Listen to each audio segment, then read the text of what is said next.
akka duraanii sana biyya walaba tolchuurra dimokiraasii sabdanee federeeshinii sabdaneessaa kana dimokiraatessuu irratti hojjechuu qabna ka jedhuun qabaan. Har'a hunda caalaa kadhama'ee jiru polotikaa Oromooti.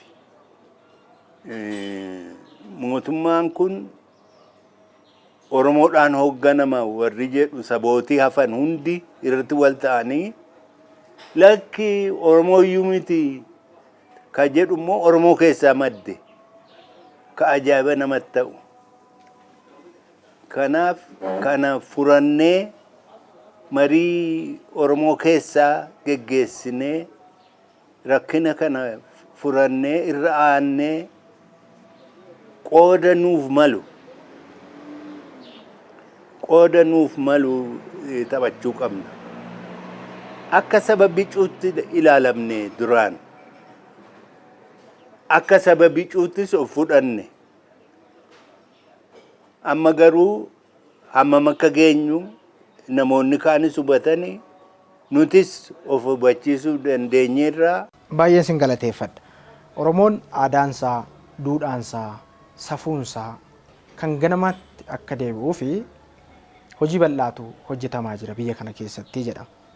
Tokkoffaa sirni gadaa Oromoo akka dagaagu, Oromoon duudhaa gadaa isaatiin akka of bulchu, manni murtii aadaa sadarkaa gadiitti rakkoon yookiin dhibdeen nama dhuunfaa gidduutti yoo jiraate akka hiikamu gochuu, Oromoon biyya bulchaa jiru kana keessatti nageenya isaa akka eeggatu hojiiwwan bal'aan hojjetamaniiru. Inni kun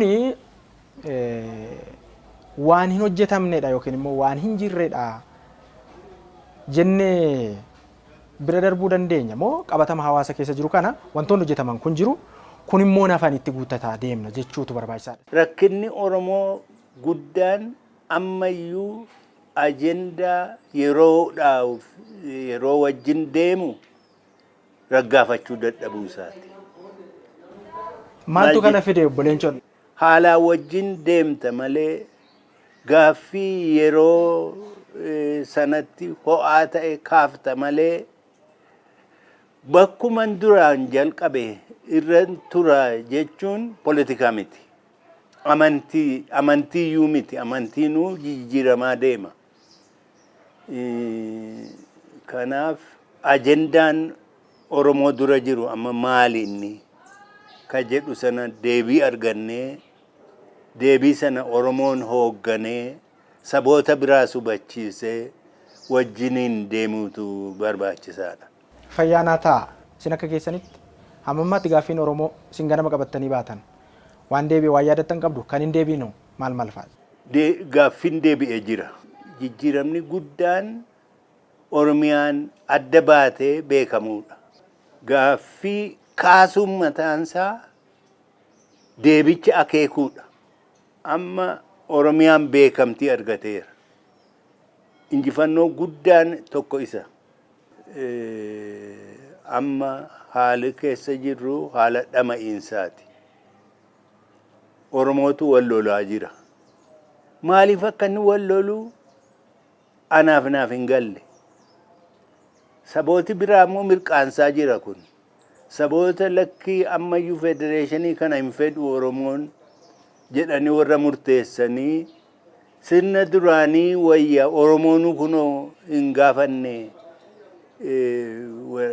sirna kana mormaa jira jechuu isaan dandeessisee jira. Kanaaf an akkan argutti dhibdeen Itoophiyaa dhibdee Oromooti. Dhibdeen Oromoos kan Itoophiyaati. Hir'inni Oromoo hir'ina Itoophiyaati. Hir'inni Itoophiyaa hir'ina Oromooti. Kanaaf maaltu ta'uu qaba itti aanee ka jedhu sana irratti mari'annee ajendaa ifaa lafa kaa'annee kana irratti Oromoo sochoofnee ilmaan saboota biraa sochoofnee federeeshinii sabdaneessaa kana dimokiraatessuu irratti hojjechuu qabna ka jedhuun qabaan. naa jiraadha dhaamsa uummata Oromoo fi hayyoota Oromoo hirmaattota siyaasa Oromoo keessa jiraniif naa dabarsitan kan isin gaafadhu wal ta'anii sabni kun akka sabaatti ijoolleen Oromoo hayyoon warreen immoo hirmaannaa siyaasaa qabanis sirna amma jiru kana mootummaa amma jiru kana waliin jabeeffachuu moo asiif achiin hanqinaa fi hir'inoota jiran irratti hundaa'anii qaawwa babal'isanii isa of harkaa qaban kana wal harkaa buusuutu irra bu'aa qaba. Maal godhuu qaba Oromoon? Akka nama tokkootti socho'uun barbaachisaadha. Teenyeetuma alaan alaa kanatu hir'ate sanatu hir'ate jechaa ooluun sagantaa polotikaa miti. Sagantaa diddaati malee.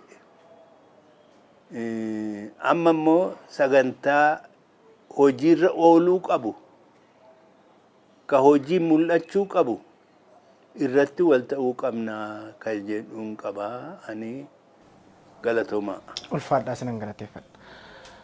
Daawwattoota keenya Faanaa Miidiyaa Korporeeshinii kan isin daawwachaa jirtan qophii keenya addaa har'aatiin obbo Leencoo Lataa wajjiniin turtii taasise. Turtii keenya keessatti dhimmoota garaagaraa akka hubattan abdii guddaan qaba. Kanan si wajjin ture. Ani Dhugaasaa Fuffaati nu daawwachaa waan turtaniif guddaan isin galateeffadha. Qophiileen keenyaaf ani itti fufu turtii gaarii.